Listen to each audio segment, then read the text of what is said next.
know. I'm trying not to jump off of my words because I'm going to be reading from this. Don't even worry about it.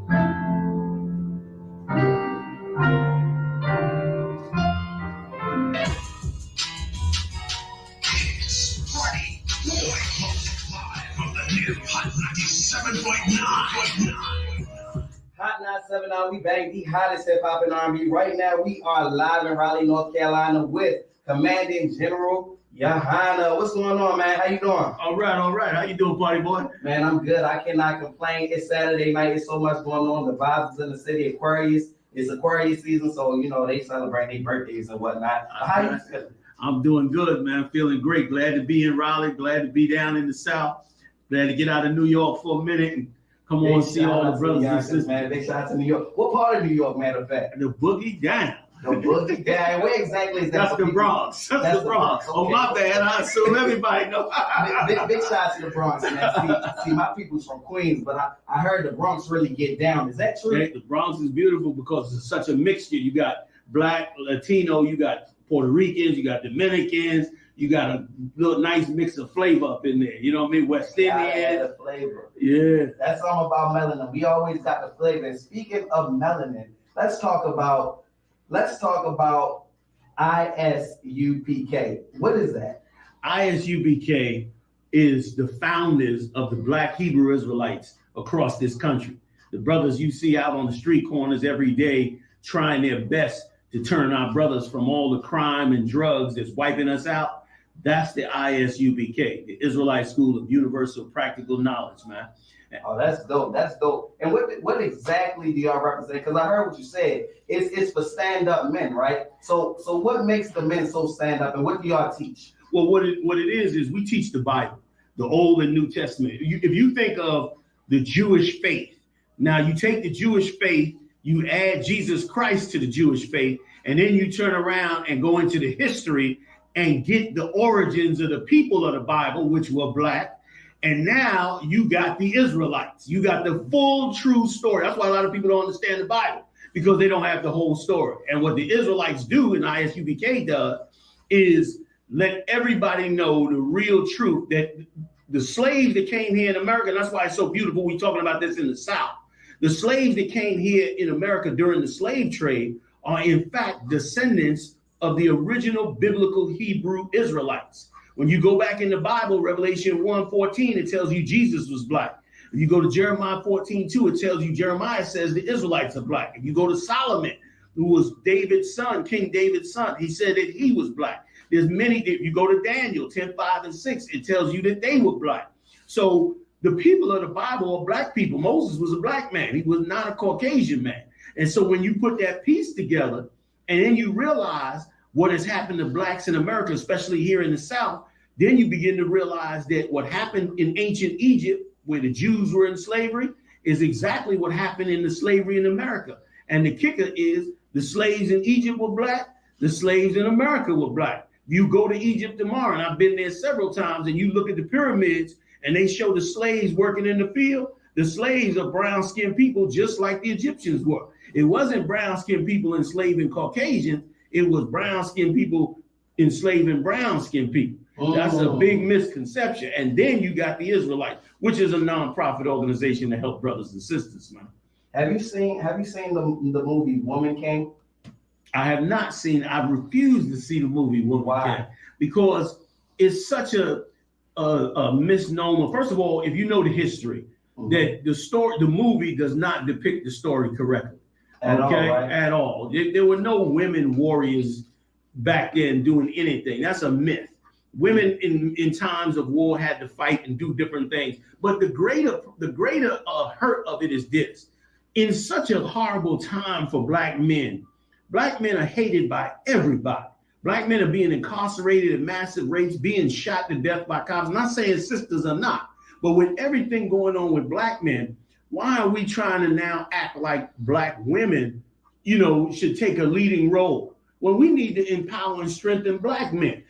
Just finding out that Jesus Christ was a Black man is very motivating for Black men. When they look at that and they look at a righteous man like Jesus Christ and find out, wait a minute, that picture that I've been looking at for my whole life really came from the Roman Catholic Church and has nothing to do with Jesus. when he in fact was a brown-skinned man with woolly hair, according to the book of Daniel, book of Revelation, Jeremiah. I got a rebuttal for you. Go ahead. And that rebuttal is to say that, matter of fact, we're going to get right back. We're going to come right back and hit on this topic. Because, ladies, I know y'all want to call in and talk about this because they heard women came and say, hold on, listen. So we're going to hop right back into it, man. It's your boy, Party Boy. We be back with Hottest Hip Hop and R&B. Commanding General Yohana, what's up? That's what's up. Thursday, March 30th, it's going down, the annual Isupk under Commanding General Yohana's all-black party at the Durham Armory. Doors open at 8 p.m. featuring live music, open bar, wine, and beer. We got DJ Party Boy in the mix, man. Tickets are available on ticketspice.com. 25 pre-sale tickets, 30 at the door. Ladies, y'all free until 11 p.m. Need y'all in the building, man, for Commanding General Yohana's all-black party at the Durham Armory. Thursday, March 30th. It's going down. Doors open at 8 p.m. featuring live music. The annual Isupk under Commanding General Yohana.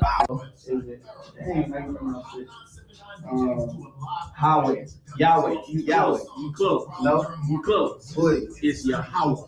Yahweh. Okay. Yeah. A lot of people get the mistranslation of Yahweh from the white Jews because they changed the Hebrew later on.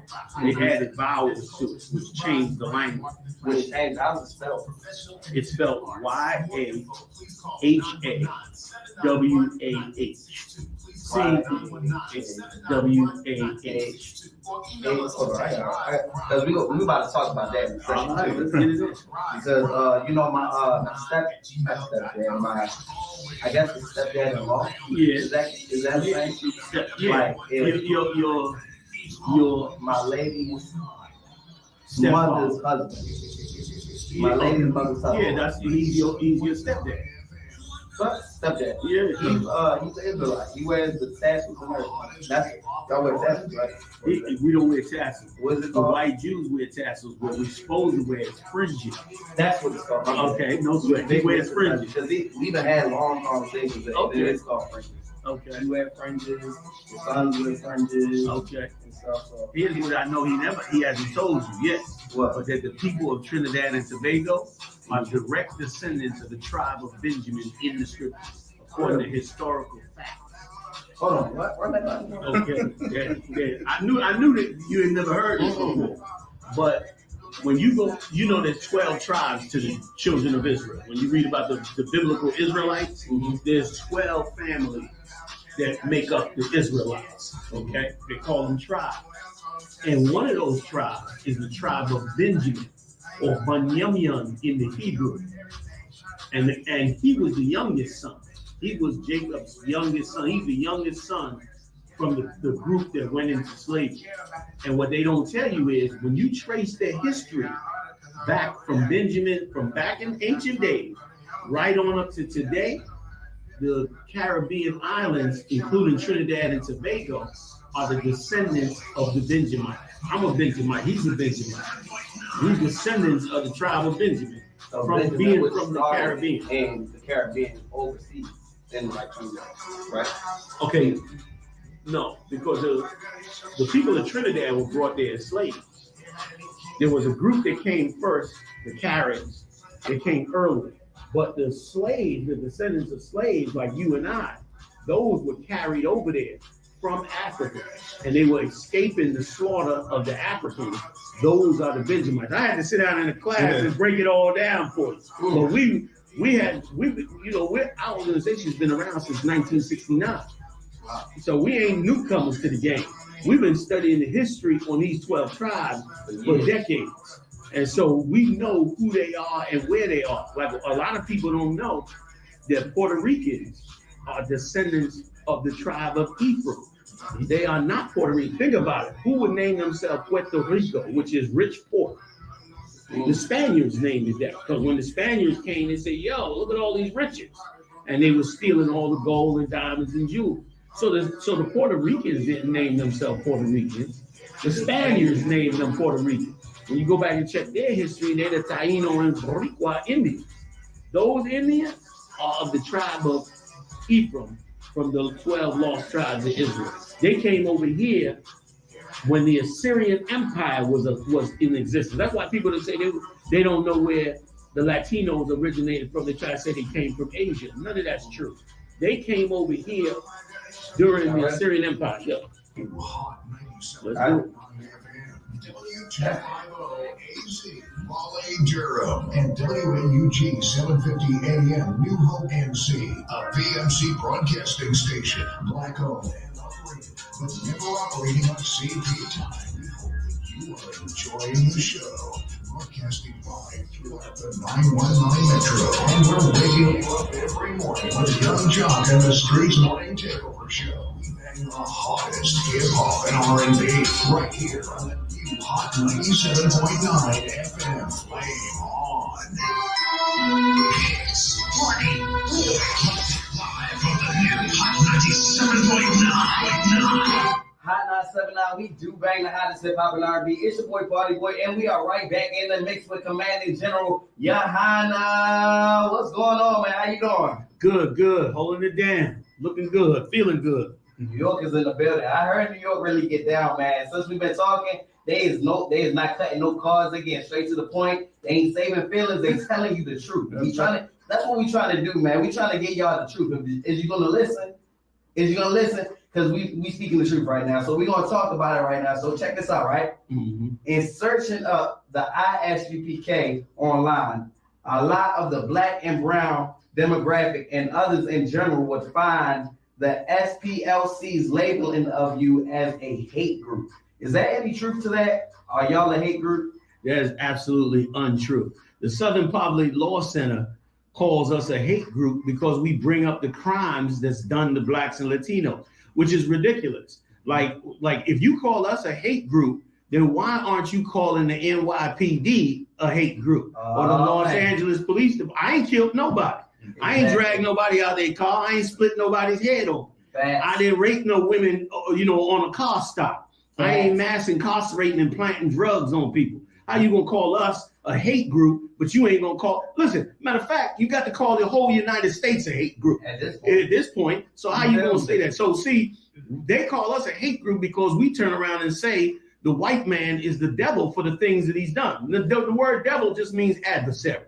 This man has been an adversary to black and brown people for the last 400 years, and it hasn't let up yet. All the crimes that have been committed, you gotta call the United States prison system a hate group then that mass incarcerates us. You gotta call the entire judicial system a hate group. If you're gonna really be fair, how you gonna call us a hate group because we point out the crimes that's being done to us? How you gonna call us a hate group, which I'm sure gonna lead to another question, which is how you gonna call us a hate group because we say that we are the lost 12 tribes of Israel? The only reason you calling us a hate group is because we offended white Jews by saying that we're Jews. I thought America, you could be free to be whatever religion you want. But it seems like the minute you say you a Hebrew Israelite, all hell breaks loose. Everybody's, my bad, everybody gets all upset. Everybody's upset but I thought America was free. You free to be whatever religion you want as long as you don't call yourself a Hebrew Israelite. And it's why all black people need to open up the Bible and realize that the people you reading about are blacks and Latinos. Those are not Caucasians. This is facts. They're confused. See, what I've noticed is a lot of times people get confused by the truth, or anyone that has any naysays of what someone is going to say that everyone else is not saying is going to be a problem. They're going to be looked at as the problem, hence a hate group. You know what I'm saying? So y'all walking in y'all truth and the truth of the Israelite nation, correct? Yeah, that's right. And we harmless. We a non-violent organization. You don't harm us, we surely ain't gonna harm you. Exactly. You understand what I'm saying? So how is it that we a hate group? You know what I mean? So I also have a separate question. How would you differentiate between you guys and maybe the Muslims? Well, here's the thing. Muslims believe in Islam. They believe in following the Quran, which is the religion of the Arabs. And see, as Hebrew Israelites, it's very important for us to never take on the religions of other nations. That's why we can't really be Christians. Christianity is a religion, even though they use the Bible, it's a religion created by our slave masters. We would never, baptists are not in the Bible. Jehovah's Witnesses are not in the Bible. None of the Pentecostal is not in the Bible. These are religions that were created by the people that enslaved us. The same with Islam.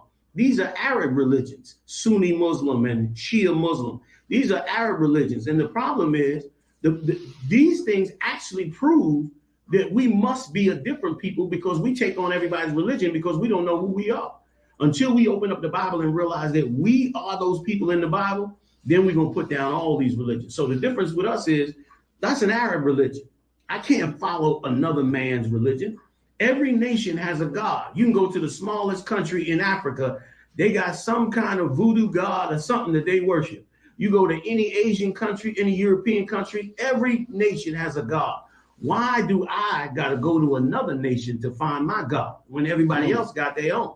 Where's the black God? You know the word I want to use. Where's the end God? Yeah. Where's him? If everybody else got one, where's the one for us?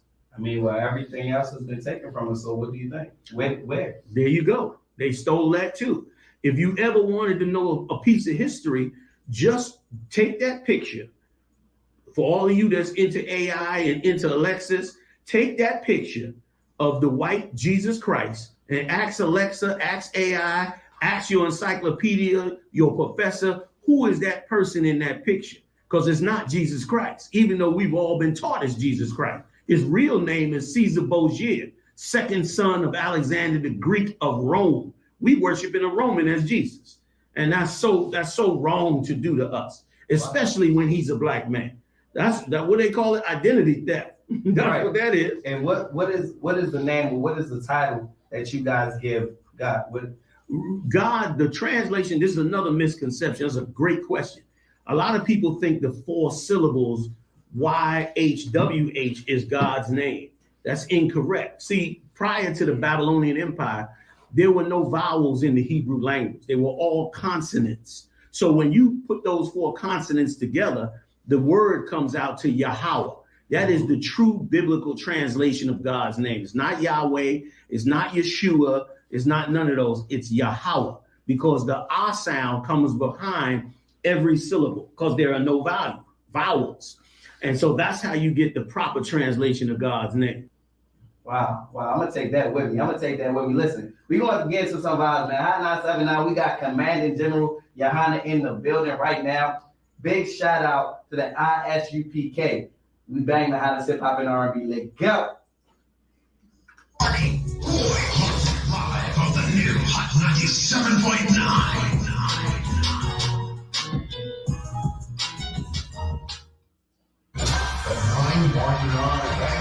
All right. Hot 97.9. Party Boy. Live on the new Hot 97.9. Yo, Hot 979. We do bang the hottest hip hop and R&B. It's your boy Party Boy, and I'm in here with Commanding General Johanna. Man, is there any last things that you want to say to the people while we here? Yeah, I just want to say, if you really want to find out about your history and really find out the truth about black people in the Bible, go to isupk.com. That's isupk.com. I got 50,000 videos on our website from all over the world discussing the Hebrew Israelite world, man. And also too, man, we're gonna come see Raleigh, North Carolina. April 1st, we'll be at the convention center. You want to really see thousands of blacks and Latinos in the same room in harmony from all over the world with no beef. You come down to the convention center April 1st at sundown and come join us for the Lord's Passover. You're going to see something with blacks and Latinos, I guarantee you have never seen before. And it's going to be the beautifulest, harmonious thing you ever see. Bring the children, bring the family, bring everybody down. You're going to have the time of your life. Also, too, over in Durham, North Carolina at the Armory, man, 2 days before that, I think the 28th or the 28th or 29th, we're going to be throwing a full-fledged Hebrew Israelite rap concert. Like, if you want to hear some serious rappers who don't push killing each other and selling drugs and all the things that they're trying to push negatively in the music, treat yourself. Come on down to Durham, check us out. We doing it all for Raleigh, man. We putting it on and getting it in with our family and friends, man. And big shout out, man, to 9 o'clock, the captain down here in Durham, North Carolina, and all his men, all his troops, man, in the Greensboro and Fayetteville and Raleigh and Durham, man. And big shout out to all the brothers and sisters down here, man. You got a history and a legacy that's second to none, man. It's been a pleasure to be down here with you. Party boy, man, thanks for having me on, man, and having the brothers come through. Man, it's going to be a big event. We hope to see everybody out there, man. Yes, sir. I appreciate you so much, Commanding General Yahana, man. Big shout out to the Isupk. Did I get that right? You got it right. Come on now. Come on, baby. Yes, sir. Yes, sir. Hey, man, y'all stay tapped in with us. Y'all going to be hearing the commercials. We're going to be talking about it. Stay tuned. And if you need any information, all you got to do is hit me up on Instagram at ITS Party Boy. That's ITS PARTY. Or is there another? And what's the website? One more time. The website is isupk.com. isupk.com. We appreciate y'all so much for tuning in, man. We about to keep rocking them hits, man. Hot 97, we do bang the hottest hip hop and R&B, man. Let's go. Shalom, Israel. And when I mean Israel, I'm talking about the Black, Hispanic, and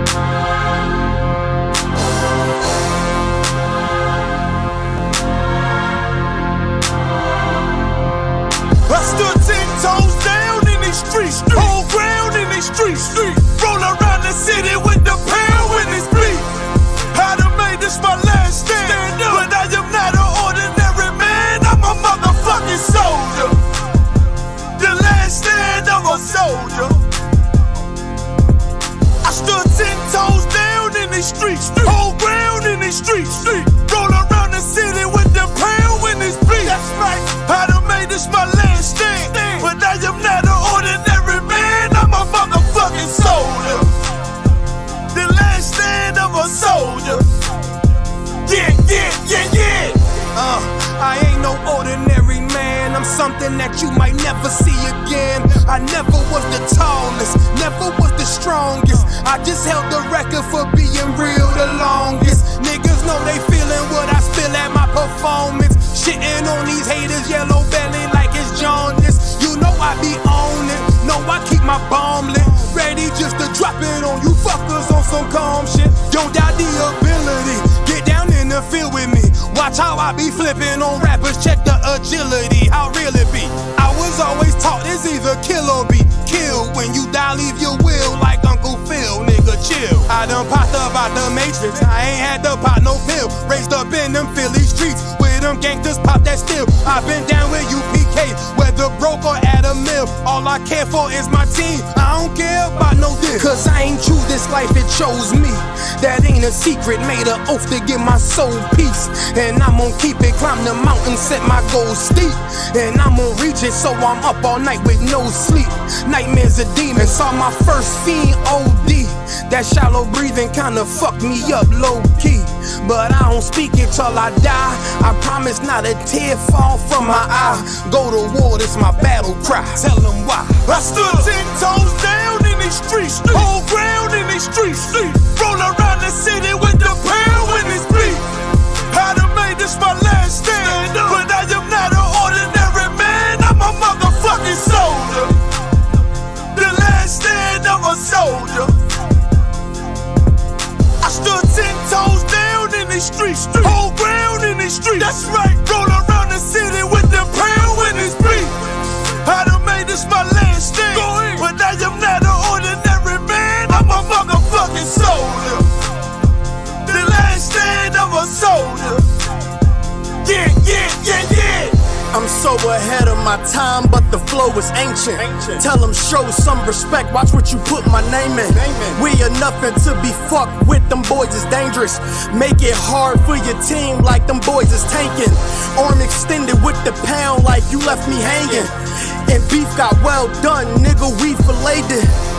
Cause I held ground like I copped some acres. And they don't really want no smokers like they puffin' vapors. When I take ground, we 6 deep in your space. Ready to wreck on what? You take ground, it's a ditch. With 6 niggas picking your casket up. Don't pass this up. They say they built different, but these niggas bounty tough. When it's beef, I rode around with the pound untucked. Coming for the crown, get rid of the bullshit. That's a rule you flush. No matter how many people or weapons, you can't war with us. I done held ground for so long, it ain't no rooting up. Long as my niggas know I'm nice, you ain't gotta root for us. I stood 10 toes down in these streets, hold ground in these streets, roll around the city with the pound when it's beat. I done made this my last stand, but I am not an ordinary man, I'm a motherfucking soldier. The last stand of a soldier.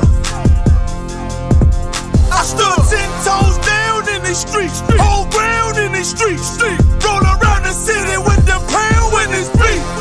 I done made this my last stand, but I am not an ordinary man, I'm a motherfucking soldier. The last stand of a soldier. Yeah. I was made to withstand any weapon form. They know a nigga sick, but it ain't no antiseptic form. Nigga, I'm dependable. Move like I'm in Desert Storm. Politic with generals, so I know how to move when the pressure on. Only the worthy will receive mercy. Real soldiers cry loud like a nurse. Son of the power, UPK birth. Revenge in my bag, nigga, it's our anniversary. They tell us heaven limited, but hell is plentiful. I'm ready to hunt these devils down like the Sentinels. Put them all in chains by the millions. Difference between you and me, I'm a soldier, you a civil. UPK, we took the lead to end black oppression. But I do not attack, I just match aggression. This soldier life for me, wouldn't trade it for another. The Lord and my brothers, the only thing above my bread and butter. I bring that bass like a subwoofer, leave them shook up. They say life's a bitch, I say you should've never took her. The leaders hookers, me and Ty War riding around with the pound, ready to put the beef in the pressure. I stood 10 toes down in these streets, hold ground in these streets, roll around the city with the pound when it's beef. I done made this my last stand, but I am not an ordinary man, I'm a motherfucking soldier. The last stand of a soldier. I stood 10 toes down in these streets, hold ground in these streets, roll around the city with the pound when it's beef. I done made this my last stand, but I am not an ordinary man, I'm a motherfucking soldier. The last stand of a soldier. Yeah.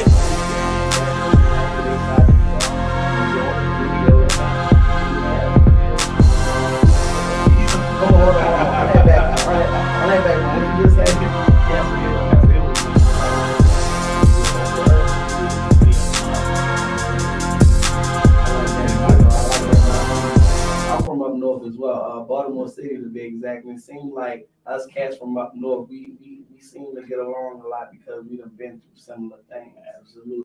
You know what I'm saying? And I'm gonna take that slogan with me. What's good, everybody? I'm saying here with Commanding General Johanna, what's going on at the school of Isupk. Yes, sir. Yes, sir. I love that acronym. Tell me, How you doing, party boy? what's going on, man? How you doing? Maintain. We back in it, man. Yeah. Big shots to the Bronx, New York, in the Boogie building. down. You know? Castle Hill, never ran, never will. Come on, hold on. Run that back one. Run that back one. What you just say? Castle Hill was one of the projects on the east side. I grew up Oh, there. word. Yeah, we had a motto: never ran and we never will. I like that motto. I like that motto. See, I'm from up north as well, Baltimore City to be exact. And it seems like us cats from up north, we seem to get along a lot because we done been through similar things. Absolutely. You know what I'm saying? And I'm gonna take that slogan with me. I'm gonna take a little bit of you with me. You know what I'm saying? Run it by me once. What is that? Is Castle Hill. Castle Hill. Never ran, Never ran, never will. never will. Now, if y'all hear me say that, I got that from Commanding General. You know what I'm saying?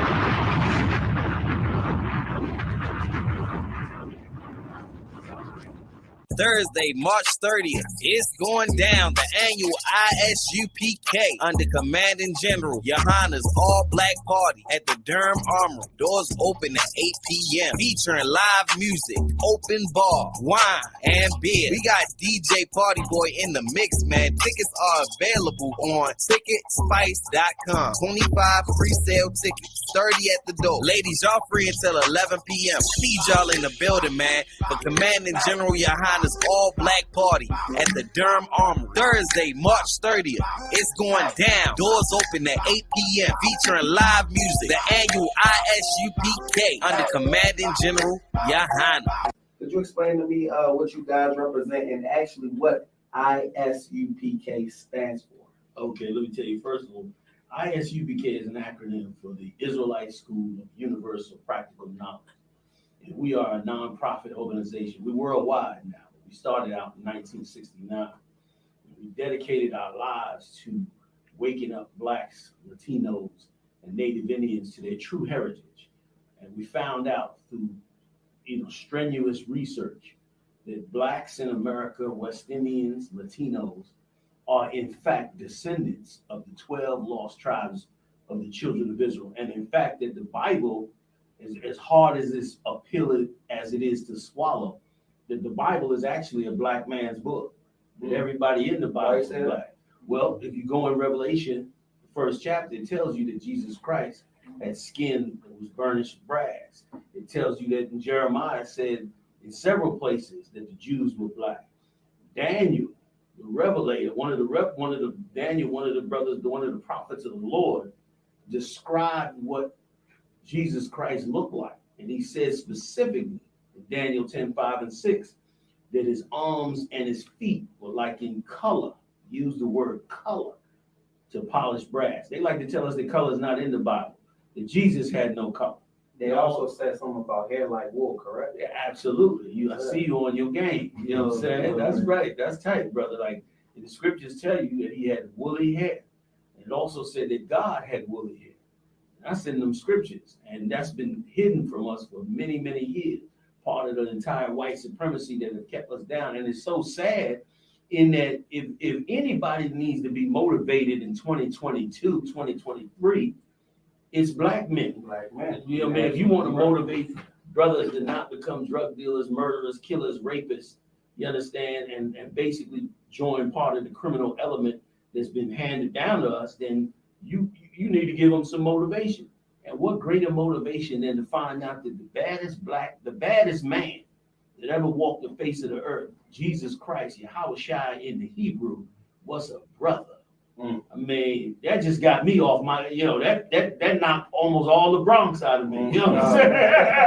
I had to step off from the world and realize that there was great men in the biblical story. And you see, that's what they're afraid of. I'm going to say our oppressors. I ain't going to put a color on it. I understand. I'm not even going to put a color on it, but our oppressors do not want us to know our true foundation and what we are capable of. If they knew that the man that, like you said, one of the baddest men that ever walked this planet was a black man, what would they have over us? Nothing, So at the end of the day, to continue oppressing us, they have to push a fake narrative. Boom. You know what I mean? Which is, what you just said is such gold, brother. And it's going to save so many lives. Prior to me learning about this, I didn't think black people was nothing. I thought what everybody else thought. Black people was the worst. It never could be helped. Nothing you could do for them. Get away from them. Get you a white girl. Join the other side. You know what I'm saying? Until I found out and started realizing and reading and learning that these were great black men, great black sisters, great people that went through strenuous things to deliver us. A black man by the name of Moses walked 600,000 people out of the greatest captivity on the face of the earth with the power of God, Moses. So when you start to really see what they did, and we're not talking, hocus pocus religion, we're talking a historical biblical book. The Bible is just as much, if not more, history than it is spirituality and religion. But if you a person that just can't handle spirituality on that level, you certainly can handle history. Anybody can. And when you go back and read the history, you see something amazing. I had to get on a plane. I had to go all the way to Egypt because I said I'm not taking nobody's word for it. I had to walk them pyramids myself. I had to walk them temples myself. And I was floored to walk in there and see slaves working in the field on 4,000-year-old temple walls. And these are brothers. And I'm talking brothers with afros, brothers with braids in their hair. Brothers look just like you sitting there. You look just like Kephren. You look just like Joseph. You understand? All you need is a robe and you know, a scroll in front of you, and you look like any one of them brothers. And I was shocked to see it. And it was amazing to me, you know what I mean? And then to read it and to know it and to know these things happen really in history says something else, that it could happen again. That we don't have to be the people that they made us out to be. We don't have to be criminals, man. We don't have to live this life. We don't have to be drug dealers. I sat in the projects, man, as a young man and watched thousands of brothers die for absolutely nothing. You know, that's why I salute what y'all are doing, because you're prophesizing black excellence. You know what I'm saying? And I really like that. You know, I love that. I love that. You know what I mean? And so I want to talk about a few black men that people may have heard of and seen, and maybe they have spoken on things pertaining to Hebrews and Israelites inside by society based off of that. And I want to speak on Kanye West and Kyrie Irving. Actually, to be exact, what does the Isupk think about the recent events involving celebrities like Kyrie Irving and Kanye West exposed after they exposed that they are Israelites? Man, I'm so glad you asked that question, brother. Word. Because in this modern time, that is an excellent question. The question is, the thing to look at is simply this. Why was it that society went crazy because a black man decided to say he's a Jew? Why did the world go crazy because a black man recommended a movie that said blacks in America are Jews? It's some truth in that, because we've forgotten who we are. We're forgotten people. You know what I'm saying? When I say forgotten people, I mean we don't know who we are. We probably the only race that is not operating off of our lineage. Well, you took the words right out of my mouth. You are absolutely right. You look at every single nation around the world, every single nation on this earth can tell you where their historical roots are, except for one. And that's blacks in America. That's because they don't want us to know where our roots are, because if we knew, what would we do? Exactly. We would find our way back out of it. And again, why did they go so crazy over that? I thought this was America. I thought you had the freedom of religion. I thought you could be whatever religion you want. I thought you could wake up. They saying in school that if your son or your daughter decides they want to be what is it called? A Furby? A Pharaoh? What's that thing? What's that? What they believe there's a dog. What they believe they're an animal. Yeah. What is that? And they said that the teachers cannot tell them that they're not. The teacher can't deny them their identity. So your kid can go to school and start barking his answers. And the teacher can't deny him. The teacher has to accept him for what he is. Meanwhile, if you Kanye West and you come out and say that we are Jews, as a black barber, as a African American, as a blood of Christ, as a Hebrew, I'm telling y'all what it is, right? Mom was born into a drinking fountain. They told her what fountain she could drink out of. Okay. Now we born into a vote. They literally call it the black vote. Yeah. And by the way, we blood of Christ. We blood of Moses. We're not just a color in a crayon box. And if we knew that, who we really were, we'd treat each other differently. We'd treat ourselves differently. JP Morgan is going to confiscate $75 million of your money without any court order. Why? Because black people and Latino people should get a lesson from this. We should seriously look into our history. Really find out, well, who are we before we got here? And if you do the research we did, people would find out that we are those lost 12 tribes. And then all of this is for a period of time. The exact same slavery we suffered in ancient Egypt that's written in the Bible in the book of Exodus is the exact same slavery we suffered again here in America. Matter of fact, slavery is in the Bible. Can I read a quick scripture for you? Deuteronomy, the 28th chapter, and the 68th verse. This is a scripture, man, that is never taught in church. It's never brought out. It's never expounded on. It's never looked at. But it is profound, this scripture right here. Now, this is Moses speaking to the children of Israel after they exited Egypt.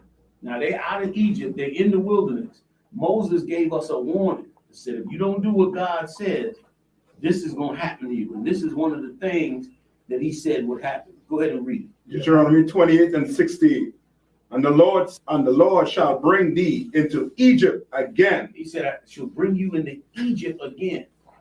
We in Egypt again.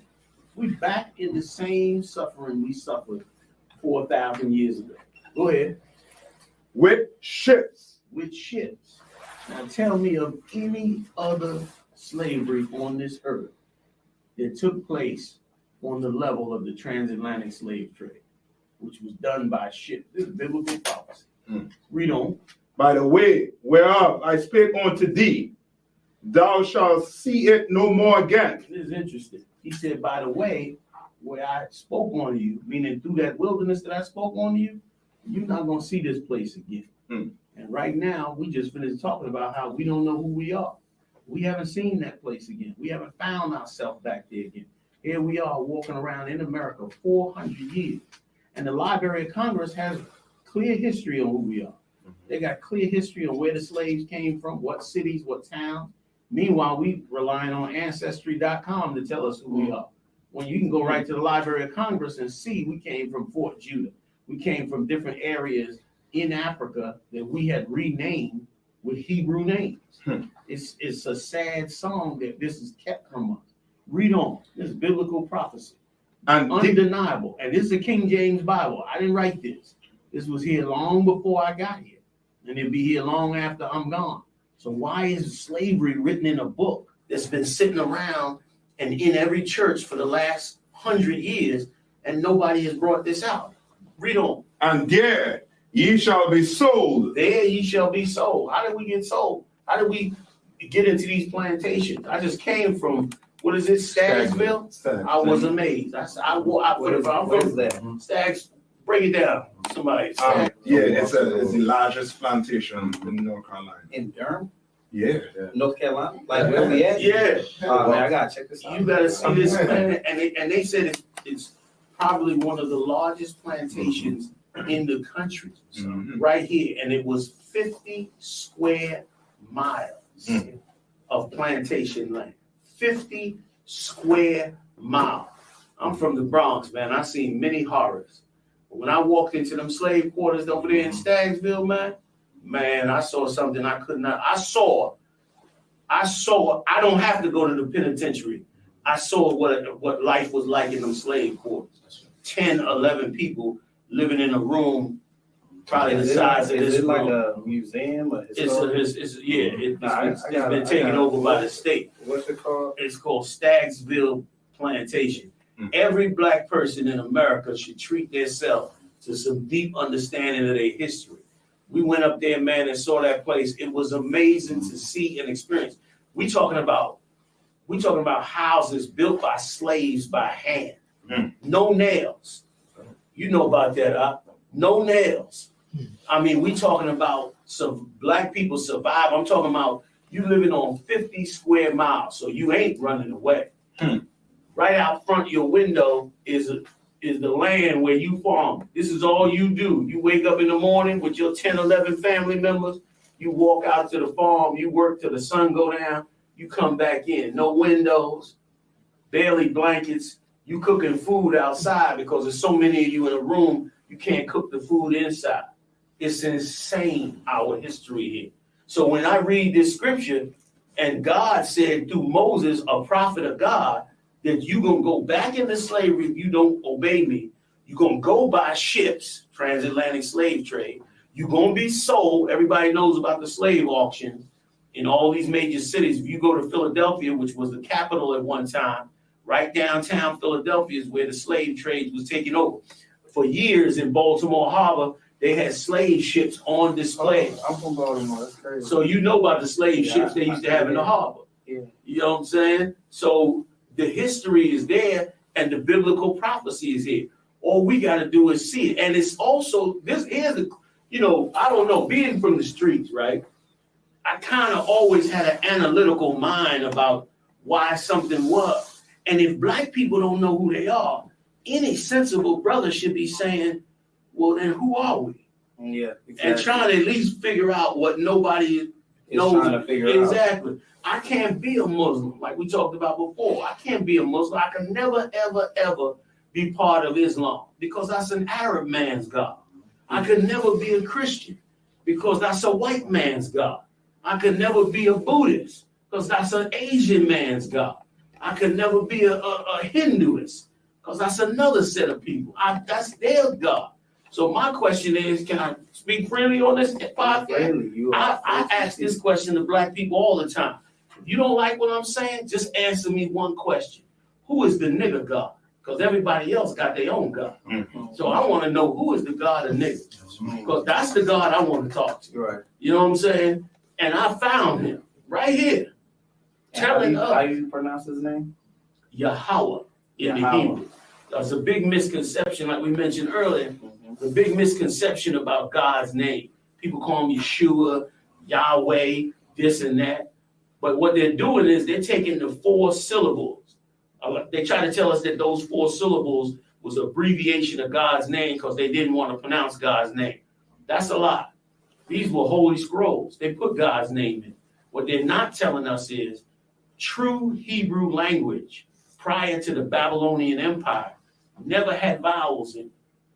That's where the word barbarian comes from.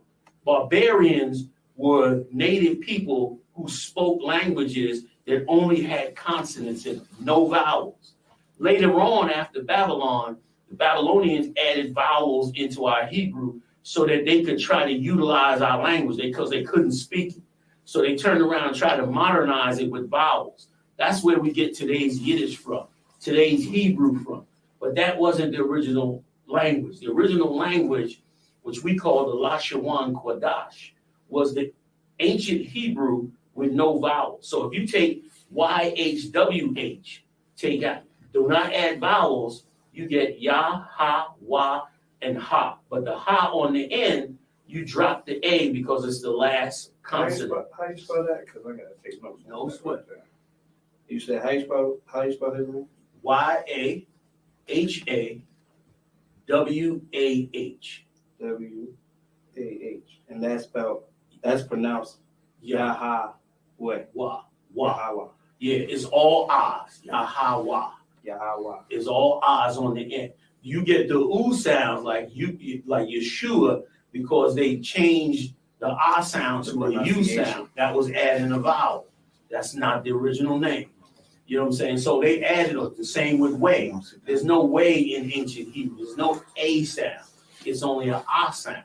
But they changed it into a vowel to bring in the A sound, which changed the name.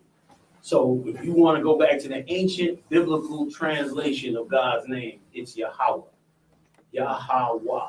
And it's pronounced with like a breath of air coming out. Yahweh. You know what I mean? With the H on the end. That's the original ancient Hebrew. And see, by us dedicating ourselves to this Hebrew and to this knowledge and to this truth, we no longer can be fooled by preachers. You can't fool us no more. You can't fool us if you an imam, if you a preacher, no more, because we had to go learn it for ourselves. We went and figured it out and learned it for ourselves. Let me just finish this verse real quick if I could. It's Deuteronomy, and anybody could read this. This is the heartbreaker. That's why they don't want us to learn. Mm-hmm. You go back and read and dig this stuff up, you're going to be shocked. I was shocked at what's in the Bible. And the Bible is so different than today's society that most people read the Bible and say, I don't even understand what I'm reading. Most people don't even want to touch the Old Testament. And the only reason is because we live such a different life. That's why, man, when I learned this knowledge, I set out to build schools. And through the grace and mercy of the Lord, I done built schools all over the world now. And we're building more and more and more. North Carolina, we got 3 now or 4? We got Durham, Raleigh, Fayetteville, and Goldsboro. So we building so that brothers and sisters could freely come in and learn about their own history, a black book, the Bible. Finish that for me. And ye shall be sold unto your enemies. God's words, not mine. He said, I'm going to sell you to your enemies. That's exactly what happened to us. Read on. For bondmen. Bondmen. Like we have bail bondsmen. Those were bondmen. That's a captive. If you get out on bail, you're not really free. You just out temporarily until, you understand, you go to court. Well, that's exactly what God said they was going to do with us. They're going to take us and make us bondmen. And that's what we are. We've been bondmen when we were in chains, and we still bondmen. You still got to go to work. Still got to pay your rent. Still got to pay bills. You tired, it don't matter. You sick, it don't matter. You got to go to work. And what does that mean? We bond men and bond women. We still in this captivity. Yeah. Was that the end of it? No, go ahead and finish it for me. And bond woman, and no man shall buy you. And this is a good heavy point. Meaning, what nation around the world said, you know what, United States, y'all got our brothers in your country. We want them back. We want our brothers to leave your country. This is your identity. Y'all come back. Ghana want our money. We hearing all this Ghana talk, building Ghana Hollywood. Oh, they want that cheddar. They want that cash. If you a millionaire, you go over there, they're going to say, oh, you the ancient king of Kumba Kumba. You a descendant of royalty. In Ghana. You go over there broke, and they're going to be like, nigga, when you leave? You see what they did to Big Bill? Yeah, right.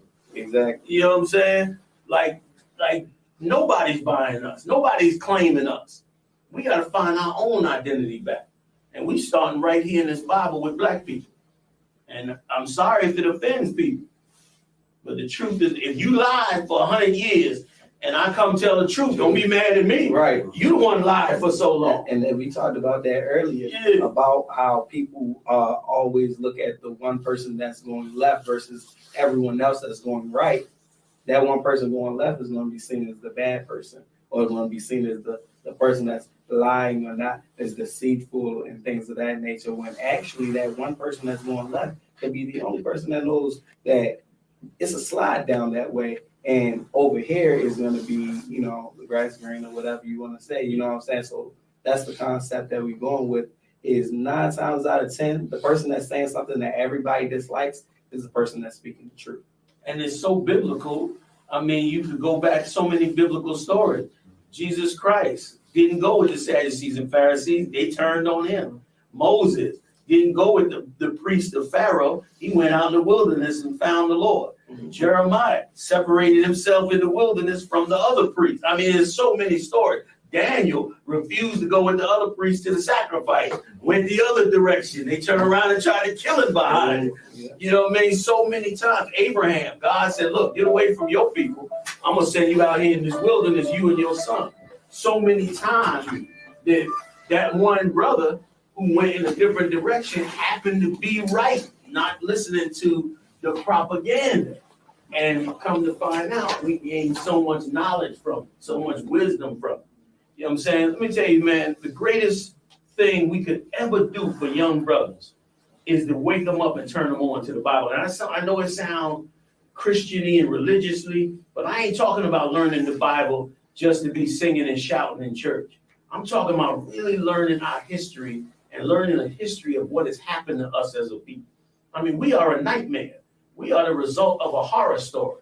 This is a horror movie that we are living right now. Every day. 2 million, right or wrong, 2 million brothers incarcerated in prison, 300,000 abortions, and politicians acting like, that's not genocide. We're not genociding anybody. A woman has a choice. It's genocide. You know, I'm sorry. I don't mean to be joking, but it's so ridiculous. No, it's facts, though. We're killing 300,000 of our babies. You know what I mean? They could kill more, they would. They would. Go to another country and kill 300,000 of their babies.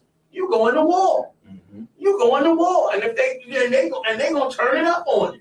But us, we so destroyed. We so, you know what I mean? And so, like all the times that our people have fallen, God always called prophets, and they was never the popular cats. And them prophets came and they woke brothers up and they saved lives. And right now, we need people that's going to save lives. You need people that's going to break the spell up off of us. What do you personally feel about Kanye West? Because that is a question that has lingered over my head. I really want to know because was the things that he was saying, was it deceitful or was it majority true? Like, what's your opinion on that? Okay, I can't say what was in Kanye West's heart. I know that, you know, celebrities and people wielding a lot of wealth and power, 9 out of 10 are doing that for their own means. Christ said this: it's easier to get a camel through the eye of a needle than for a rich man to come into the kingdom of heaven. You know what I mean? So for Kanye West, in all his wealth and splendor, you see he just got married to another white girl that looks just like the last white girl he had. And to be an Israelite is crazy. Right? Yeah, it's against the law. It's against the scriptures to even do it. We wouldn't even allow you to do it. So he is still a captive of his wealth and his power and his lust and his devices. However, you know, it was still good that in his time of trouble, he turned to learning about him being an Israelite for strength, which was further proof for all brothers and sisters to realize that in that dark hour that you living in, learning the truth about the Bible and learning the truth about God's chosen people could give you the strength to fight such a mighty, mighty power against you. And so he was able to hold on to it for a minute, and that's good for him. However, the real measure is these brothers you see every day. I don't know how they do it, and I'm the one teaching them. And I don't know how they go out on the corners across this country, face down people that hate them, their own people that hate them. You know, black people see us on the corner, it's like we criminals, we drug dealers, we a gang, everything but what we really are, which are men of God trying to save their lives. But instead, we just looked at it as a menace because that's the brainwash. You put a black man in a black jacket and he's a criminal. He's a gangster disciple or something, or some other gang member. But what black people and Latino people could learn from what we hand down could save their lives. And that's the most important thing. And that's why we fight for it every day. So I hope for the best for him and Kyrie, but I don't have hopes, and neither would I hang my hope on them becoming full-fledged Israelites because of what it is they're facing. But it's good that they mentioned which is the influence of sure. Yeah. And you know what? I went back and I looked at the tapes of Kanye West, right? And when you listen to those tapes of Kanye West, he gives you a real good insight on how much they psychologically control these artists and how their lives are almost not their own, how all the decisions are made by people around them. Like he was like a fish out of water once he broke away from them. Yeah. And that comes from, you know, that's how much power they putting on you because of course you're a prized racehorse. You're right. You're right. That's what it is. They give you the money, they give you the power, they give you the influence over the sheep. There you go. And then they expect you to drive to push their narrative, what they want you to feed. That's right. The public. And when you say, no, I don't want to do that. Oh, they crucify him like publicly. It was amazing. And then we're just like, oh no, Kanye West is crazy. Yeah. You know, but at the end of the day, I'm not even looking at, you know, his religious beliefs. I'm looking at the pawn system that he's in. After he stopped pushing what they wanted him to push, they tried to wipe him out. If they could kill him, they would, and they probably would. That's heavy. That's a heavy point that you bring. It shows you that, and it shows you how much, you know, the Nazis did this. You know what the Nazis did? The Nazis took prominent Jews and they photographed them in the hood, you know, the ghettos of Germany. And they photographed them to show that some Jews were living great. And they used it as propaganda to convince all the Jews that they weren't doing anything to them, that some Jews have become successful. So why are you acting like we Germans are doing anything to you when you have the same opportunity that these rich white Jews have. And so they used it to make people believe that anybody who says they are trying to destroy you, you'll say to yourself, well, that can't be true, because you got Kanye West, you got Michael Jordan, you got, some of these other prominent figures, when in fact, they controlling them, and like you said, controlling the narrative, so that the minute they go off script, they lock the doors and pull the plug and turn the lights off. They trying to make that man go broke. Yeah. Because what? They gave him everything that he had besides his supporters that happen to be black. That's right. They put him on a pedestal. That's right. So as soon as he stopped pushing what they wanted to put, say, we can get another one of you. That's right. You know what I'm saying? Slavery comes in many forms. It ain't just chains. You know what I mean? And psychological slavery is worse than ever, because that's the hardest to break. I tell brothers and teach brothers and sisters this all the time. It's easy to get off of crack than to get off of Christianity. You give up crack and you know it's wrong, and you're looking at it and saying, I shouldn't be doing this, and you're watching yourself deteriorate. But if you're in a church that's teaching you about alternative lifestyles, and teaching you that Jesus loved everybody, and teaching you that we're all to come together as one, you on a different kind of drug. And that drug is hard to get off of because you don't even know you're on it. So you need strong prophets of God to break the spell off of you, so you can really look at reality and see how you and yours are going down the drain. You know, man? So. Shalom, Israel. And when I mean Israel, I'm talking about the Black, Hispanic, and Native Indians. The Lord's 54th annual Passover is going down again this year, sundown, April 1st at 500 South Salisbury Street in Raleigh, North Carolina at the Downtown Conventional Center. It's got enough room for all of us. The Lord's 54th annual Passover. Yeah, that's deep. You know what's crazy? You had spoke on something pertaining to blacks and Latinos, and I want to ask, what exactly is the Passover?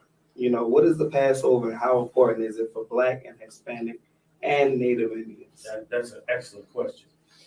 The Passover, when you go in the Bible, in the book of Exodus, really the entire book of Exodus is such an amazing, if not one of the most amazing books in the Bible. What's so amazing about it is it gives a really clear example of a people in captivity and the journey they took to get out of that captivity.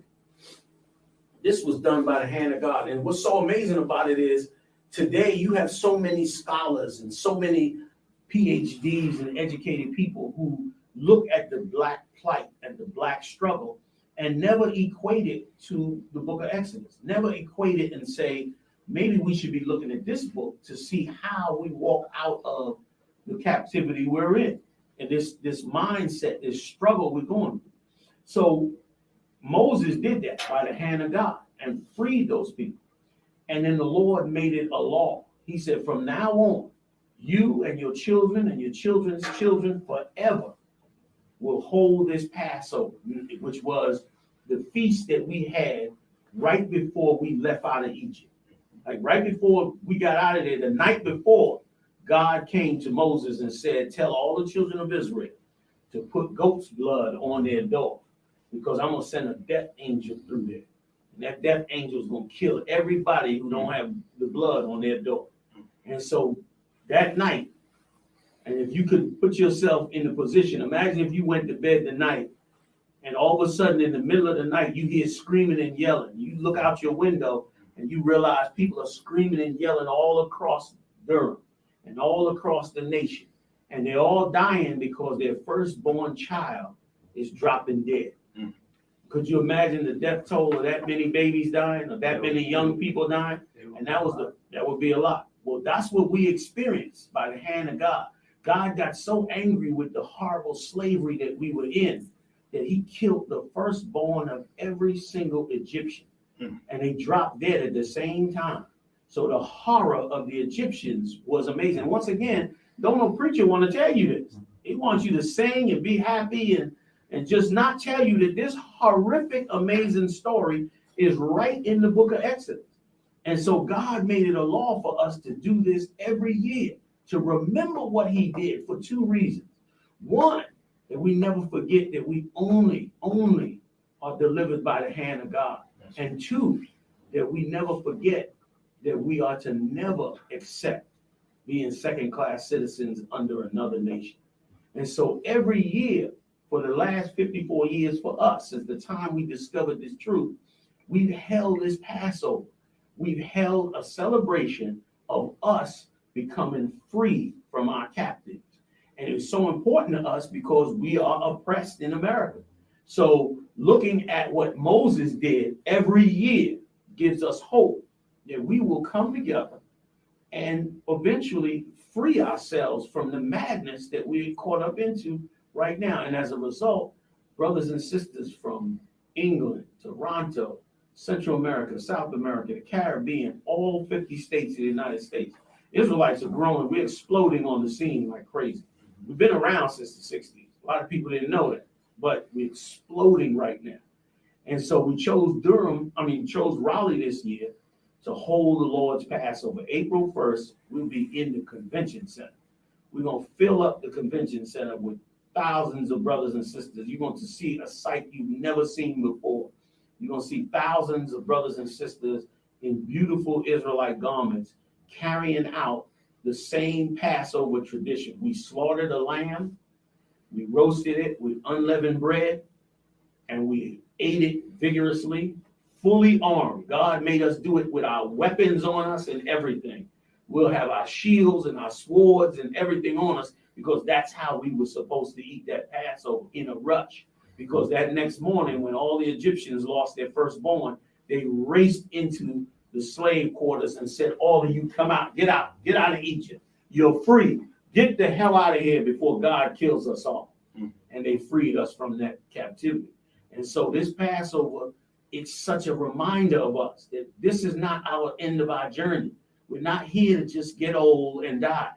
We're here because we went into captivity, because we disobeyed the very thing that Isupk was reading. But this is not the end of our journey. As a people, we must carry our journey on. Joseph said this, and Joseph was Pharaoh's top man. He rose to prominence. You have to read about him in Genesis. And he told the children of Israel, he said, God is going to visit you, and God is going to take you out from this captivity. When he does, take my bones with you. And he was letting us know that this is not our end. This is not it all. We, in our minds, when in our brainwashing, we think this is it. Life is it. You get your degree, you make your money, you buy a wonderful house, some cars, you know, and that's it. Life. And that's life. When that's not life. You know what I mean? Every empire on this earth has fallen at some point. Every single one. There's never been an empire that has lasted the test of time. But the Lord is promising that Christ will return and build an empire called the kingdom of heaven. And that kingdom will last forever and ever and ever and ever and ever. And brother, after living the life I've lived here, I trade up from being a drug dealer for a shot at that kingdom. I won't rob you no more for a shot at that kingdom. I won't do any crime that I normally would have fallen into. I'm not getting high again. Why? Because I'm gonna get a shot at that kingdom. And if black men could see that there's more to life than this degraded oppression that's been put on us, that even affects the wealthy. You know what I mean? How can you be Kanye West or Kyrie Irving earning multi-millions of dollars and you still gotta watch your mouth? You still, boy, watch your mouth. Millionaire, no millionaire, watch your mouth. But freedom is worth more than that. I can come on this podcast and say whatever's in them scriptures and not have to feel anything. That's worth more. And it's worth more because we get a chance at a kingdom. And Lord knows, is the white man better than us? Is he the only one that can have wonderful cities like Durham with arenas in it and wealth and financing and good food? I'm going to give you an example of that. Please. One of my favorite movies, Black Panther, Wakanda. Save that for another one. Only for this reason. Only for this reason. Okay, since you asked. Yeah, I You know what want I'm to saying? don't Since you destroy asked. my favorite movie. Don't break that. Sometimes I hate this job. You know what I'm saying? I love this job, but sometimes I gotta say stuff. Tell me. Here's why Black Panther, the movie, was such a horrible movie. Okay. It was such a horrible movie for this reason. Go back and look at the movie Black Panther with these eyes. The movie Black Panther, first of all, it's a propaganda movie. And I'll give you the full background in a second. But let me explain. Black Panther is a movie about Africans in a kingdom in Africa who disparagingly left blacks in America behind. The movie, as you watch it, depicts Africans as great and African Americans as horrible. Killmonger was a selfish, greedy, egotistical narcissist in that movie. Definitely was. He was In America, Black America. the agent that was sent there earlier that turned on him, who had Killmonger, his father, was a traitor. Seen as a traitor. Yeah. Seen as a traitor. So we were depicted in that movie as filth. But the Africans were depicted as wise, intelligent, innovative, and great. And that is more propaganda. I'll tell you another movie that was just as evil that we love as Black people, Coming to America. Yeah. We love that movie. But Coming to America was a propaganda movie that was horrible to us. It showed Black men as Jerry curl wearing, selfish, greedy, narcissistic clowns. It showed us as courageless, dignified-less. It was they made the owner of the burger place a criminal, a plagiarist, a selfish, proud, ignorant fool. And so while showing the African artists as noble, lifting them up. And now let me tell you why those movies came out. Because right now the United States of America has a problem. China is buying up and investing in Africa like it's going out of style. They're building factories, they're building roads, they're building power plants. They're spending billions in Africa. And it's a problem for America. It's going to tilt the economy. There's a lot of oil in Africa, in Nigeria, in other countries. So America has to balance it out. And the way to balance it out, the easiest way to balance it out, since they're brown-skinned people, is use us. Give them a path to step on us like they gave the Oriental.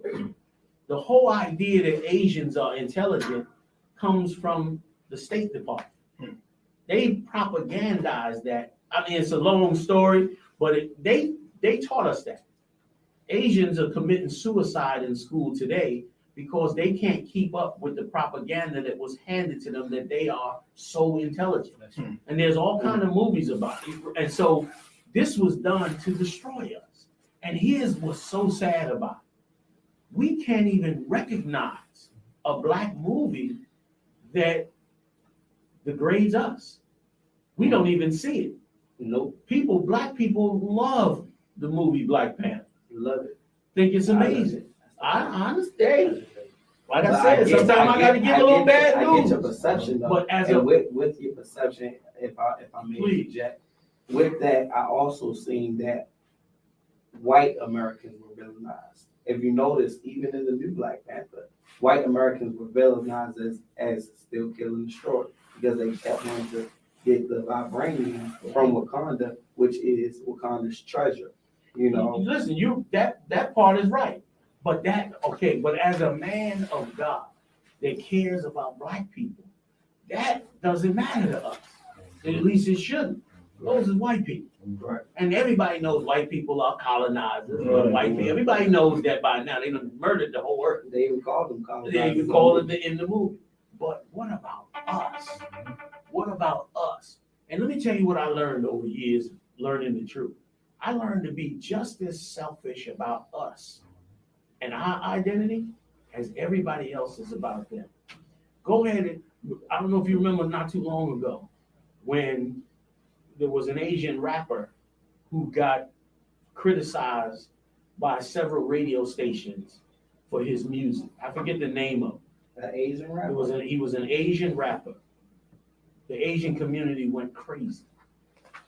They went crazy. Go talk about another group. How many movies have we seen where some other ethnic group is talked about badly and there are protests and boycotts for that movie? Meanwhile, if you go to every single gangster movie by white Italians, which we love them all, every single one of them shames black people. Godfather, Goodfellas, take your pick. Every single one of them degrades us. Not one protest, not one boycott, not even a blip on the radar. In fact, most of us had them on CDs and DVDs, And we're selling them like hotcakes. And the problem is, if you believe in the Lord and you find out that blacks and Latinos are God's chosen people, you must fight against the psychological games that they put on us, because it's so important. And the minute we accept those things, we accept slavery in certain ways.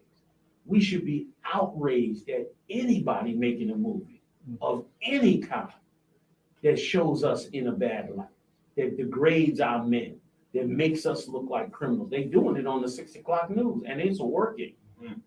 You understand? Anybody that does that to us, it should be an outrage, but it's not. And so I understand, listen, theatrically, you know, DC Comics is no joke. They rolled out the dough on that movie.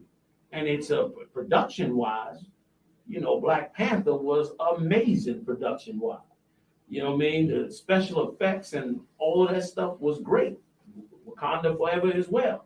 And here's what was evil about Wakanda Forever.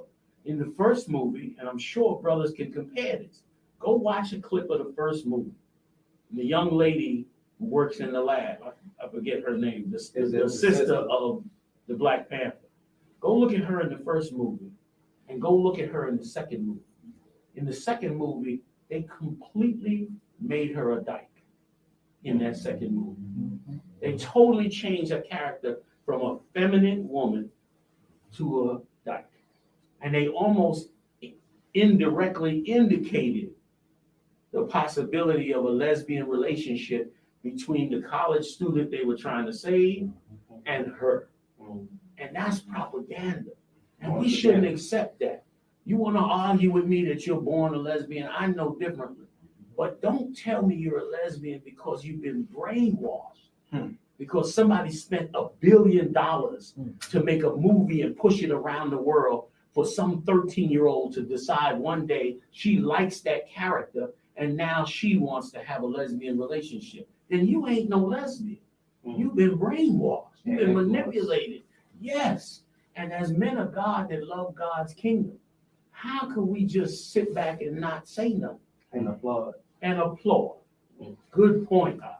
Good point. We just can't do it. And that's why we looked at it angry and gang members and mad all the time, because the beauty of the Bible, the real beauty of the Bible, is that when you study it, you then begin to see what other people don't see. And your eyes start to be open. Like I'm sitting up there watching Black Panther, like crazy. It's just this conversation got me opening my eyes. Even that one scripture that you talked about, opened my eyes a little bit, you know what I'm saying? To make me want to look more into it. Oh man, I'm so glad to hear that, brother, because that's you know, black people actually are afraid to study the Bible. I done got into conversations and black people get nervous. I started, well, let me show you something. Oh no, I don't know. I don't want to go into that. You know what I mean? Preachers. I'm like, Reverend, listen, let me show you something. Now, brother, now hold it, brother. When they go to brother, then you know they don't want to hear what you say. They want that to stop. But we got to face it. You know what I mean? And we got to look. We got to now say, yo, wait a minute. We got to look at this. We can't, everything else we look at, right? Everything they throw at us, we look at it. What is this? We size it up. We figure it out. We decide whether it's part of us or not. But this book right here, whoo, This book scared more people than anything. Which book is that? That one was in King the book James. of Deuteronomy. That's the King James Bible, the 1611 version. Because after 1611, the Roman Catholic Church took the Apocrypha out of the Bible. Run that by me one more time. It's the King James version. And what else? 1611. And it's important to get the King James version and not the New King James version. You don't want no other version but the King James version. And the reason why, And the the reason why is because King James was fighting the Catholic Church. The Catholic Church was trying to stop the Bible from being generally published because it was like their monopoly. Like they were able to control the people, receive the wealth. You seen the Book of Eli? The movie? Yeah. Yes, I have. And so you know where I'm going with this. Come on. With how it was depicted in the movie that the book, which is the Bible, Right. was able to control the masses. The white man. Yeah. He wanted the book because he wanted to be able to inspire Exactly. people to do his will. That's You right. know, when what's his name? Denzel. Denzel was protecting the book. Right. He was protecting the book, and that was his job because he knew the power of the book. Mind you, they were in poverty, they were starving, struggling, everything. They were killing each other, but the most powerful thing in their society was what? The Bible. Is because it has the power to control the masses. Now, mind you, I'm very open-minded, and just to let you know this, I don't even want to say my religion because I don't want to, you know what I'm saying? Hey, listen, You know what I'm saying? it's up to you. You know what I'm saying? All I'm gonna say is I'm an open-minded individual, so I look at it from an eye that's not biased. Understand. You know what I'm saying? And I know that there are false prophets. There are people that will push a narrative that works the best for them. Yeah. It's preachers getting rich all over the world preaching the word. Yeah. That's why The word, That's their why- word. It's not even the word of God. That's right. At that point, they've changed it so much. Like, this is why there's so many different versions of the Bible, because it's been rewritten. If Bob said that Susie did this, Susie gonna say something else happened, and then the next person gonna say something else happened. And that's why by the time you get to the Bible that they have now, it's not really the original one. I'm hoping the one that you just told me is. It is the original translation. King James hired 50 scholars at the time to start a new work, which was to go back to the scrolls and rewrite everything down that was on these scrolls. He had to do it because, again, he was in a struggle for power over England and Scotland. And the Roman Catholic Church at the time was the most powerful entity in Europe. Catholic. I feel you. Yeah, man. Ain't nothing wrong with that, brother, in this respect. Yeah. We all grew up in different religions and came into different religions. My grandmother was a Catholic. My mother was a Lutheran. I had all kinds of religious people in my family. But when I went and looked in these scriptures for myself, I didn't find Lutheran. I didn't find Catholic. I didn't find Jehovah's Witness. I didn't find any of those things. And I realized that God never gave man a religion. He gave men laws. And those are what we should have been following. And it is the religions that began to take control of us and captivate us. And in fact, we began to lose the understanding of the Bible. That's how come we got, rich preachers today, because they're in religions that control the masses instead of opening the scriptures. Like, you go to church and learn hours and hours about songs, but ain't nobody breaking these down. Yeah. Ain't nobody saying this is what this verse means. This is what the translation of that means. And see, King James saw that. And by the way, King James was a black man. That's another fact that's not taught. So was William Shakespeare. Yeah, so was William Shakespeare. These were black men.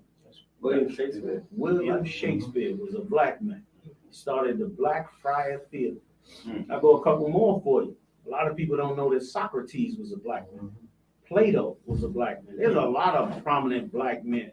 The ruler of the Roman Empire in 323 AD, Septimius Severus, the emperor, was a brother. You know what I mean? Which shouldn't be a surprise because so many black men rise in every empire. Every empire we in. We rise. We number one in basketball, football, baseball. We rising into politics. Everything we get into, we go to the top. You know what I mean? And everybody starts following us. Which is there you go. Which is why it's so difficult for them to keep us enslaved and why they work so hard at it. Christ said, "Ye are the salt of the earth. If ye have no savior, what good are you?" If you are salt, what good is salt if it don't taste like salt? It's useless. It might as well be sand. So Christ said, we're that salt. And then season any food and don't use salt. It's going to be bland. I don't care what other seasoning you put with it. You don't put no salt in it. Come on, man. You ain't got nothing. I also heard a while ago, and you can break this down if you know a little bit more about it, but even with seasonings, it's a reason why white people don't really season their food, because at once upon a time, spices were a delicacy, and they became so used, and you know, people in poverty were able to get their hands on it, so they switched the narrative once again. Say, we don't use spices, we like our food exactly how it comes. You know what I'm saying? Which is something that a lot of white people might not know. Why don't they, you know, season their food like that or whatever the case may be? But in reality, it's another form of oppression. That's right. You know? You're absolutely right. And coming out of them caves, it sure wasn't salt no food. They was up in them caves. They was eating whatever they killed right there, skin and all. And so they you know, they didn't spice it up. We put all the spice and everything in this. I like it like that. You know, they eat their food. That's right. And so our time now, it's time for us to find out who we are. And it is the greatest threat for them in the world. Which is why they came down on those brothers so hard. Because for us to find out our identity will shock the world. It's exactly what Moses did. Moses came back, and you read the story, and he went to the children of Israel. He even said to God, he said, listen, if I go back and tell them to follow you, they're going to ask me, who are you? They're going to ask me, what's your name? Which shows you we didn't know about God because we have been in captivity so long. And here we are again in America. And if you go back and look at Egypt, Egypt had hundreds of gods. They were worshiping baboons, scarabs, you know, beetles, all kinds of gods they had. Thou shalt not have a strange God before you. There you go. And look at America. Every religion on earth is represented here. We back in that same situation. And just like back then, Moses had to present God to us for us to start to get serious about who we are and to come out of captivity. The same has to happen now. Our people have to become awakened to who we are. And then when we become awakened to who we are, guess what? Nobody will be able to just easily divide us anymore. Nobody will be able to separate us anymore. You won't be able to give us two different religions and have us fighting against each other. You won't be able to give us two different ideologies and have us fighting against each other. We'll have one, and we'll all go with that one, and there'll be no conflict with us. And that's why I love the Israelite school, UPK. We got rules, and everybody follows the same rules. Ain't no two religions here, ain't no divisions here, ain't no none of that. We got clear rules on how to live. And those rules are carried out from young to old, and it makes it streamlined for us to do the things that we do. And Lord knows blacks and Latinos need that bad. We're living in chaos. We're living in 1,000 different ideologies. You know what I'm saying? So the Passover, April 1st, Yeah, it is. I hope y'all Raleigh listening. Convention Center, we're going to turn it up. We got all kinds of activities for the entire week. And so anybody that wants to know can go to isupk.com. That's isupk.com. I got 50,000 videos on my website. 50,000 from all over the world about Israelite teaching. It's on. It's on. It's on. What? Run that Bronx slang for me one more time. Oh, run that. all right. What you say? Castle Hill. Castle Hill. Never ran, never will. And never will, baby. Let's go. Listen, we got Commander General Yohana in the building right now, man. Thank you so much for coming out. Big shout out to the Israelites in the building, man. It's your boy, Baldy Boy. Big shout out to CEO Tim. We in the building. Topic 94. What up? We out, man. Shalom, Israel. And when I mean Israel, I'm talking about the Black, Hispanic, and Native Indians. The Lord's 54th annual Passover is going down again this year.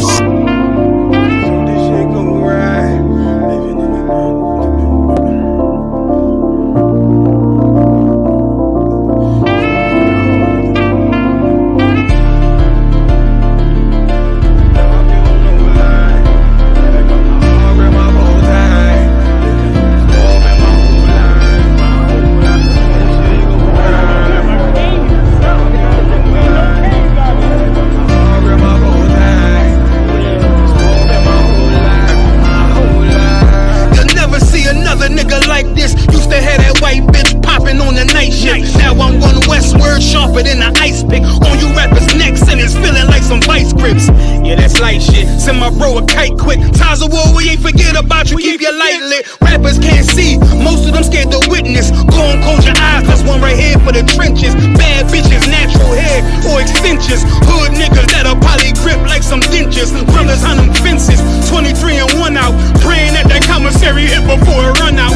Riches on the gram. Dog filter with their tongue out. Couldn't stay home because they found the dugout. Closed casket. Burner in the low jacket. My co-captain. Riding on these whole rappers. My hoes fabulous. Now I don't mean that derogatory. But I'm a player and there's no my women riding for me. I avoided Maury. I got 2 jets. If I can't make it through for them, then I'm useless. Sit down that roof, Chris, with a couple bosses. After the war, just to count our losses. It's not many. You see a smile on my face, but I'm not friendly. Going on my waist, sipping white Henny. I just hope this shit go right. Living in the dark, you don't know light. Gotta got my heart with my bow tie.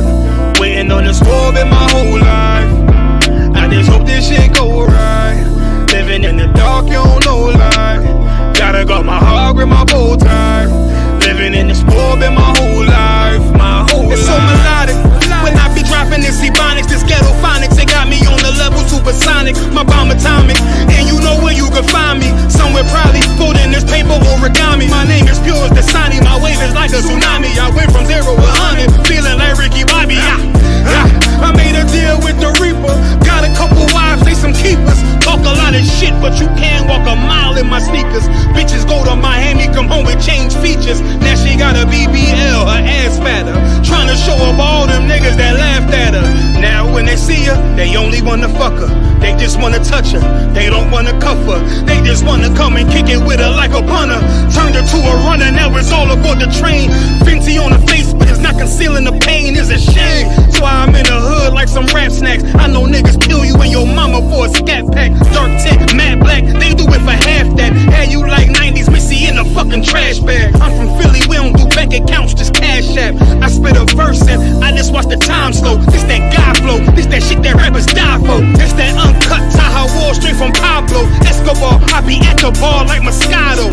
They think it's effort, but no, this that block work. Make the countermeasures, take pleasures, making an op hurt. Light is in the sky, cause every verse is a concert. My mind work at speed jump can't fathom. Listen to the words of a champion.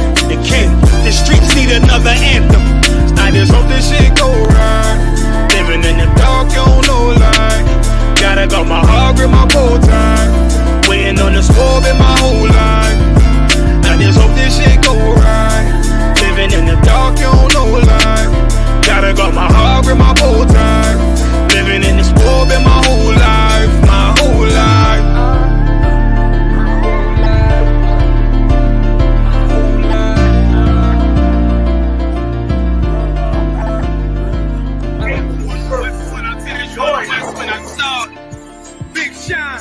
Big glow.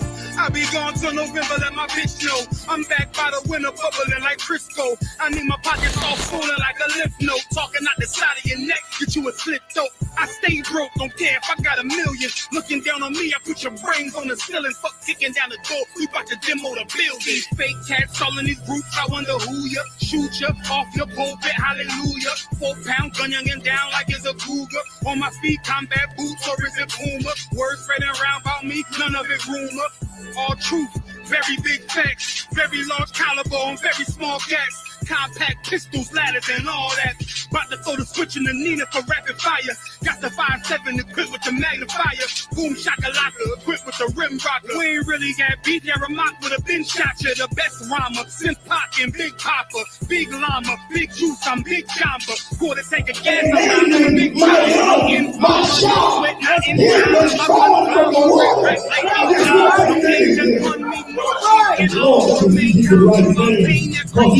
like with the most high, and he's standing up with the most high. He's part of the Red Sea and the entire nation of Israel. Walk out of slavery. One West bedded, one West pumping through my blood, don't forget it. One West in my brain, one West in my heart, one West when I'm finished, one West when I start. This is the Raleigh Convention Center. It's a big lobby too. Yes, sir. Yeah. Convention Center taking it to the next level, worldwide. Yes, sir. So these are the two escalators. Yeah. Yes, sir. Yep. It's two here. So Coming up. we'll be A and B. Right? Right. So A and B. So we'll have from here to the back there. So Coming the up. restroom. So A and B. Yeah. Okay. So from here, I believe. They said that corner, that corner, that. Huh? From there, all the way down. Hey, let me tell y'all something, brothers and sisters. Okay, I want you to understand. I want you to understand something, and why this is so important. Because when Satan tried to overthrow the truth, it was but a handful, and I mean a small handful of brothers that came together. Big shout out to General Muhammad, General Maya, General Haas, General Shalmar, General Katham Gabon, and General Q, and all the captains and soldiers that came through, and all the beautiful sisters. It was just a handful of brothers. Satan thought to overthrow this truth, which is why we've been coming together for 54 years to promote this truth, and why you got to be here, why I want you here. I'm just telling you straight up. You know what I'm saying? This ain't even a promotion. This is why I want you here. Take a look at this. Give me a panoramic of this right quick. All the way around.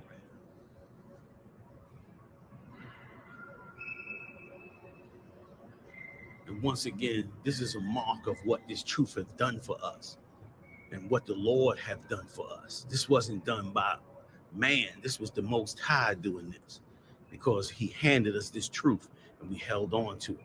And it's a beautiful thing. And I can't wait to see y'all April 1st. It's going to be amazing.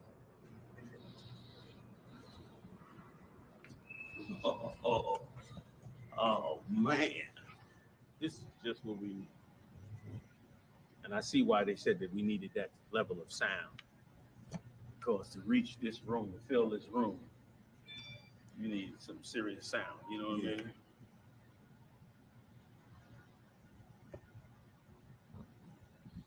So, yeah, right here. Let me see. Anybody in here? Appreciate it. Yep. So this would be the male dressing room. Male dressing room. Oh, it's nice size too. Okay. Yeah. All right, fam. This is a perfect male dressing room. You got bathrooms over here, showers. Turn around. You can take a look at that. I'll get in here and get set up. So do exactly what you need to do. You know what I mean?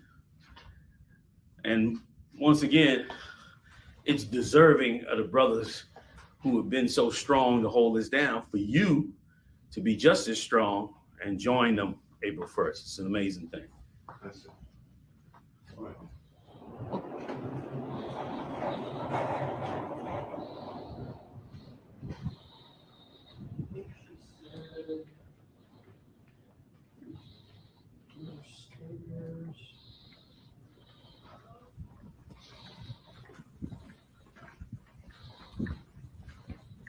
Oh, yeah, right there.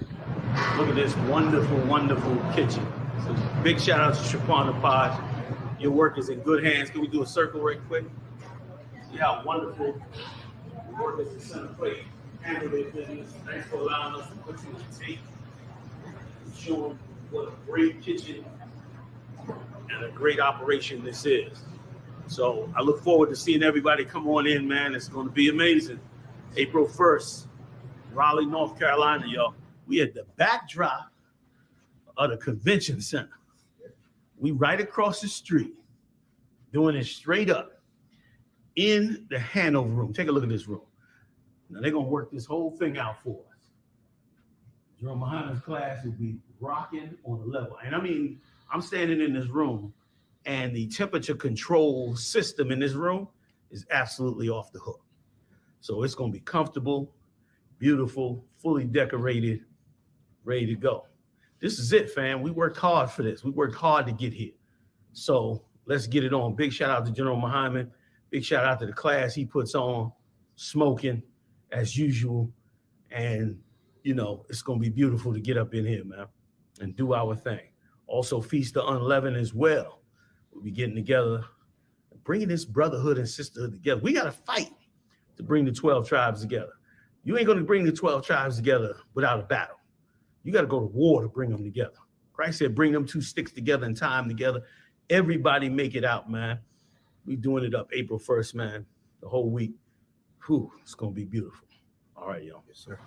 Like anything, if you want to accomplish anything, especially in the truth of the Most High, you warn against all the spirits that would like to see you destroy it and like to see it fail. But through the grace and mercy of the Most High, great men have stood the test of time to create great things for the Most High. And this is no different. This is no different. This is a war and a battle to bring this truth where it should be. And boy, the men and women in this truth are continuing to do an amazing job. So, see y'all out there. War up April 1st. Get it on. One West red, one West bedded, one West pumping through my blood. Don't forget it. One West in my brain, one West in my heart, one West.